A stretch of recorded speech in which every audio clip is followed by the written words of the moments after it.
Tamil Nadu Chief Minister C. Joseph Vijay has announced an expanded crop loan waiver scheme, taking the total financial assistance to 6,220 crore rupees.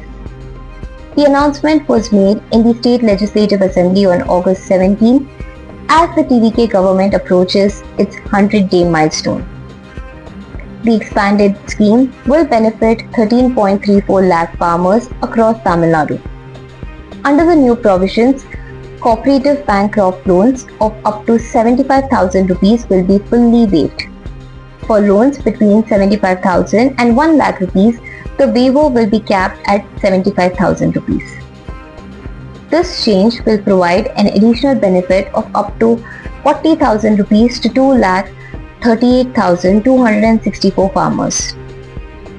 The government has said the expanded relief will increase its financial commitment by 953.06 crore rupees. Addressing the assembly, Vijay said farmers were central to his government's priorities. He said that if the people of Tamil Nadu were the government's life, farmers were its lifeline.